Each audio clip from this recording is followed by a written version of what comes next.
Welcome to the Idea Climbing Podcast. Your business can't operate in a vacuum. You need win win strategic alliances to grow faster than you could alone. It's one thing to say win win, it's another thing to successfully create those situations again and again.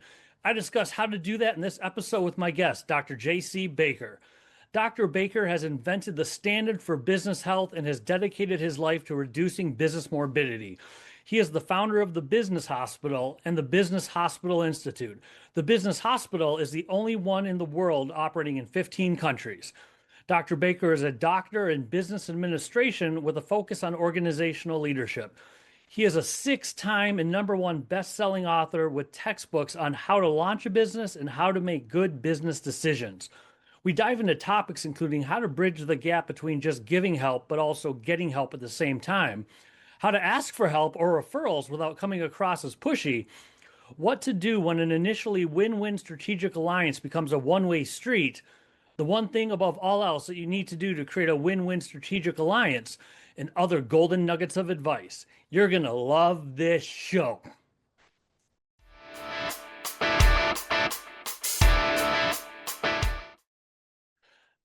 Dr. Baker, thank you for making time to do the Idea Climbing Podcast. I appreciate you. Absolutely. Thanks so much, Mark, for having me. We're going to be talking about a subject that's near and dear to my heart for a lot of reasons: how to create strategic alliances. Before we get into the tips, the tricks, the strategies with you and the Business Hospital, why are strategic alliances so near and dear to you? What's your story with those? Well, we've built our entire practice with strategic alliances and with strategic partnerships. I do want to clarify for language purposes that partnerships in our mind mean legalities. So therefore, those are binded relationships that have a legal ramification. Alliances are collaborations or activations or campaigns or connections that you have with other entities. And so our business hospital has been able to grow to 15 countries on 5 continents because of those alliances and some of those partnerships, because you need other entities in order to, one, expand your reach, create additional expertise or offerings that you may not have, or even walk you in the doors that those doors otherwise would have been unknown to you. So they've been critical for not just our growth, but even the work we do with our business patients. So where does searching for a strategic alliance, where does it start? You want to get some help in business, you think you can do it through an alliance. Where do you even start to look? How do you know what to look for in the first place? Well, my philosophy does not mirror what I've heard most around, especially in the US. You'll hear a lot of gurus say, guard your time, be very selective in who you meet with. I don't prescribe to that way of thinking. I say yes to everything because you never know what you're going to find, who you're going to find, how you're going to help someone, and how someone may help you. So you have to be smart with how you navigate your time, but you also have to open yourself up for the opportunity to be there. And they come from a lot of unlikely places. So when you say, where does it starts a lot of places. It starts with networking events. It starts with Chamber of Commerce events. It starts with invites to certain opportunities where they say, you know what, you're a person that I've been trying to get a hold of, and I would love for you to come support me at such and such event. You should say yes to that if you were asking me, because when you get there and if you ask the right questions and you present yourself appropriately, those opportunities for the right alliances and allegiances will start to manifest themselves. And then you get better over time with how to present how you show up in order for someone else to see you appropriately, to say, you know what, I know exactly what I should be doing with Mark or with company ABC or with the business hospital. And then you can also say, you know what, I see what you're into. And guess what would help you, because you've had that practice of having that dialogue in so many different areas. So you mentioned asking the right questions. Can you give some examples? How do you know what kind of questions to ask when you get in those scenarios? Well, it's very unique that I actually teach question asking and probing when I'm working with my business patients. Most of the time, it falls under the realm of sales, because when you think about sales, most people think it's about the information you give, but it's more about the information you receive based on what questions you ask. So the way that you go about probing is going to help you understand one, how to position yourself, and then two, how to provide value to whomever you're probing. So, in other words, there's a couple ways of doing this, and this is more technique at this moment. But you've got the probes that you learned when you were in elementary school: who, what, when, where, why, and how. You know, we have to really revisit those and say, how am I placing my who, what, when, where, why, and how? So, for an example, if I'm talking to you, Mark, we just met, we're at a networking event or we're at a seminar or conference, and one of the what's is, what do you do, Mark? Well, Mark's going to tell me now I need to be listening with a very intent ear. And I'm not listening just for the sake of listening. I'm listening for the sake of how do I help them? Not how I make money from him. How do I help them? Because if I understand how to help them, I can see where my skill sets match yours, or maybe my resources or my network can benefit you. So that's a simple what. Very easy question. But now you've got your second level probes, and your second level probes are very much like a therapist. Walk me through, explain to me, paint me a picture, tell me a time when. So when you start your questions that way, and I say, Mark, paint me a picture of what it is that you would really like to get done over the next 3 to 4 months. What does that look like? And you tell me that, and I find out whatever you say fits my wheelhouse. I now know that I can bring you value. Now, from there, I have to say the same thing to myself. Dr. Baker, really think about what it is that Mark just said that could really benefit what we're doing. And then from there, you're able to ask the right questions because I would have extracted information from you that if I'm listening intently, I now can point that in a direction that benefits you and benefits us. So if it's not mutually beneficial, it's not beneficial. Even if we say mutually beneficial is me helping you. Because if you find gratitude in that, or you build a platform on the fact that I'm just here to help, that still makes that mutually beneficial. Dig into that a little bit more because I know it's an important part of business is how can I help you? How can you help the person make it reciprocal? How do you how do you bridge that gap between I know how can I help you? How can I help you? And then somebody actually being beneficial to you. So you're not just running around helping everybody, you're also growing your business at the same time. How do you bridge the gap between helping and getting help? So it really depends on your business model. And so I can speak to mine, and mine may not help anybody that's listening, but I hope there's a nugget in this. Is that my work at the business hospital? It's a literal business hospital, it's not metaphorical. So our currency is help. So the more businesses and the more humans that have been made better because of our existence, that's more stories we can tell about the help that we provide, which then gives us more patients as a result of that. So ours is inherent in our business model. So even though it comes from a genuine place, it also generates currency for us because our business model is built around the authenticity of help. So that's one reality. But another reality, let's say I had a product. And so I've got a technology. I've got a technology that helps you organize your human capital better. Let's say that's what I have. I have a technology. And so I'm here helping you in a way. So let's say that what you needed was that you were talking about how to increase your platform, get more eyeballs to your platform. And I said, you know what? I was working with a lady and her marketing work was so outstanding. It was so stellar that I watched her take 4 or 5 podcasts from 10,000 people viewing and listening to over 1 million. You know what? I'm going to get her connected with Mark. Let's say that was the help. And so, and we'll call her Susan. And let's say Susan went ahead and she increased the work even by 10%, 5%, whatever the number is. She was a benefit. Now, that didn't earn me direct currency. There was no cash given to Dr. Baker because of that connectivity or that help, if you deem it that way. However, what it did do was it allowed me to continue dialogue with Mark because Mark sees me as an advocate. He sees me as an ambassador to what he's doing. And if I understand my position, I could say, Mark, you know, for a living, we fix businesses. Surely in your podcast, you've talked to 2 or 3 or 4 businesses that in private said, Mark, we just can't figure this out.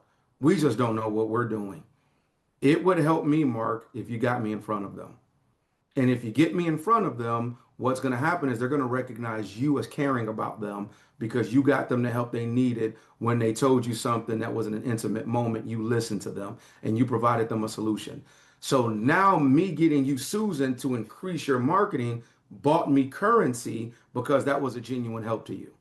And now that allows me to have a reciprocated ask later. It's not a you do for me, I do for you. It's not a quid pro quo. It's more of we're an ecosystem of assistance. And so when you say strategic alliance, all strategic means is I know that you've got things that's going to benefit me and I've got things that are going to benefit you. And together we have a collaborative system that benefits both of us in the most authentic way.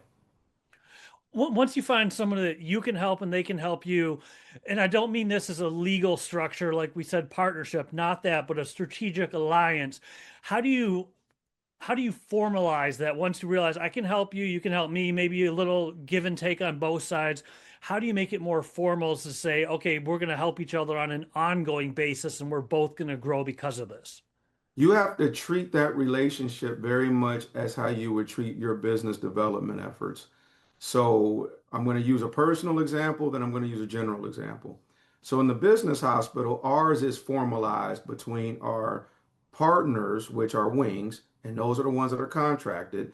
But then we've got our pharmacy, which are not contracted, but we have our own system that we built called Hospital Plus. It's a my chart for businesses, if you will, and it has a built-in pharmacy. So when I go into that pharmacy, I've got hundreds of businesses in there that I've come across over the last decade in all of the countries that we've been in. So when I need a person or a business that has a certain thing that's a benefit to someone else, I see that they're in there. I can conduct an easy search and say, I need a mediator. I need a fractional CMO. I need whatever it is I might need. They're in that pharmacy. So I have it built out formally and I have it built out in a way where you don't have to be contracted, but I'm not going to forget you because you're in that pharmacy. And because you're in that pharmacy, I get notifications that tell me you haven't talked to Mark in a while. You said Mark was a good strategic partner. You need to reach out to Mark and make sure that he knows that you care about him. So that's formalized in an informal way. Well, if it's business development, you should have a CRM tool. No matter what business you have, whether you are a single member LLC and as an owner operated entity, you should have a CRM, customer relationship management tool, or customer retention management tool. You should have that CRM. And in that CRM, you should put those strategic alliances in there. And you should say, you know what, every 6 weeks, I'm going to make sure I talk to Tim because I need Tim to know that I care about him. And I also need Tim to know to not forget about me. Because we Mhm. deemed that it was strategic, we need to formally put a process in place that allows me to informally keep our relationship going. So once you get into a relationship like that, what are some examples? How do you ask for help? Whether you're reaching out every 6 weeks, 8 weeks, whatever it might be, what does asking for help look like? So it's everything that I've ever done in my life, and this is more personal, less professional, but I use my personal as professional in this instance. I do 100% of all things a la carte. For an example, when I am emailing or sending out a campaign, I craft those personally. There are no systems in place that are going to automatically do it. We have a society that says you can speed time up, you can do things more effectively and more efficiently by using this, that, and the other. I am very much of the I'm going to show up and shake your hand, look you in the eye, write a letter, type this personally, remember your children, remember your birthday. I'm very much going to do that. Always been the case. I was number one in sales in 5 different industries, and I knew for a fact that that was one of the primary methods of me converting at a high level because I knew everyone that I spoke with intimately, and they knew that they could tell that it wasn't automated. Well, from there, when we're thinking about what is the frequency, how do you go about doing it, it's going to be based on the entity. It's going to be based on what they offer, who they are, how I know them, where they are geographically, what we mean to one another. And so those touch points are going to be more frequent or less frequent based on that level of intimacy because not all strategic alliances are the same. If you have a business that has microtransactions where you need a bunch of just economics turning over regularly and regularly, well, that might be a one or a two time reality where you make some form of a deal, even if it's a handshake deal. But the more of those things are moving forward, they're economically benefiting from it. That strategic alliance is a win for both of you because you're selling more and they might be selling more. Well, there's also other situations where you might only need one or two transactions in a year or one or two realities in a year.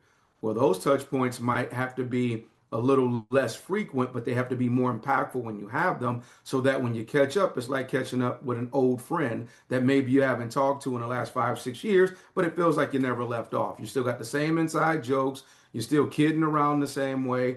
All of it is the same. Right. And so it really depends. So my recommendation is that you legitimately and authentically take an individualized approach based on how that relationship was nurtured. So what do you do when it starts out looking like a two-way street, a good strategic alliance? Some time goes by and it's not benefiting you. How do you end it? What do you do when you realize we thought this was a two-way street? It's really not. It's not helping me with my business. What do you do in situations like that? Well, I think that that is something that looms over many good-hearted business professionals. Is that they really want to help. They really want to serve. They really want the opportunities. They really want a chance to give you what they got and do as much for you as they can. But it gets lopsided. That's human nature where not everyone has the same intents or understand relationships the same way. And quite frankly, there's a lot of people that use people. They could care less about the collective component of it. It's only about me, me, me, me, me. Then you have to know when is there a time that I shut this off, so therefore I'm not abusing myself. One part of it is them abusing you, another part is you abusing you, and you should never contribute to your own abuse. So in that reality, if you've sent out whether it's time, other allocated resources, actual dollars, and you've been putting that into soil that's not fertile, you should stop doing that. Now, that's also based on behavior and really your temperament. So when I say behavior and temperament, I kind of run into conflict. I'm okay with punching conflict right in the face. I'll call you out on it and say, why are you being such a weirdo? You just taken from the hospital and you're not given to the hospital. Are you one of those types of people? I'm gonna call it out on the street and then I'm gonna make a declaration on if I want to continue to participate or not. Some people don't like conflict of any type. They don't want it to be uncomfortable. They don't want anything to seem like there's any level of tension. So they might just kind of quietly disappear, very much like the Homer Simpson into the bushes type of gift. But what really happens is saying, yeah, I won't be sending so much more back your way because I don't see where this is mutually beneficial. Or, hey, Rick, I'm just reaching out to you to let you know I'm gonna send you one more thing. I would love to see this thing come back, but I'm only sending one more thing. But at some level, you've got to draw a line and say, you know what, this is now more abusive than it is beneficial. And we're not in business to be abused. How about the other side of the coin? When you find something that's a good, it is a good two-way street. What are ways you can intentionally foster those relationships to make them even better for both of you? A lot of times, even though it seems disingenuous, it isn't. It's really transactional components. It's making sure the other person's making more money. The more money you can make that other person, the more they feel appreciated by that relationship. And so now in your business model, you should be including them when you make a dollar. Is there 10 cent, 15 cent that I can find to give to this strategic partner in a way that's natural to their business to where they don't have to reinvest to get some of that? It looks like it's appreciation. That's one. Number two is new opportunities that arise and you bring them into those new opportunities so that they can be a part of the ground level of that. So, for an example, I'll use my own self. I do a lot of work with chambers of commerce, economic development centers, municipalities. So, if I'm going into a new municipality and there's a strategic alliance that I think could have a participation effort, I might say, hey, I'm going to go over to this new county, this new state, this new city. I'm thinking about bringing you in there in this role or function. What do you think? And should we alter this or how do you see yourself participating in it? Well, they don't know that I was thinking about them in that way, but that turns into currency. Whether if we execute it well or not, they know that I was willing to take a part of my investment or my revenue and share it with them because of my appreciation of them. Once you hit a point where you've got a lot of strategic alliances going and just come full circle. In the beginning, you mentioned saying yes to almost everything and going to events. You never know who you're going to meet, things like that. Does there come a time when you have to guard relationship, guard the number of relationships? Do you ever hit a point where you're like, I am going to scale back on going to events and searching for new ones because I've got so many that I can't handle anymore? Or is it always an open field with, sure, the more the merrier? So personally, it's always an open field for me, but I know how to discern. And so that's where you talk about knowing the difference between direction and distraction. And I'll give you a great example of that. I was talking with one of the chambers of commerce out of Kentucky, and I frequent Kentucky regularly for a lot of their events. I've got a lot of really good business interest in the state of Kentucky. And I was telling one of the workers, we went to lunch together, and I told her, I said, every time you all throw an event and you see me at that event, don't you see me leave early? She was like, yeah, I do. I said, because I walk in there for about 15 minutes. I know exactly what I want to get done. I get it done and then I leave. Well, now I don't have a 2 hour obligation. I have a 15-minute obligation, but that 15-minute obligation might earn me exponentially. So I understand the direction of that. Now, if I'm uncertain, I might be there all 2 hours trying to figure out what am I trying to pull out of it. But I'm an expert at my work now. I know exactly what I need out of every event. And sometimes you might be in something because you're supporting someone else, and support is a currency as well. So it just depends on what you are trying to obtain from it and what does that mean to whether it's the event holder. So if I've got a strategic, alliance partner that is putting on an event, like I went to one the other day, it was in the evening. I had to find someone, I had to rearrange my evening to get my daughter to soccer, and like it was a thing. And I really didn't want to do it, but I cherished the human. I didn't really care about the event, but the human was important.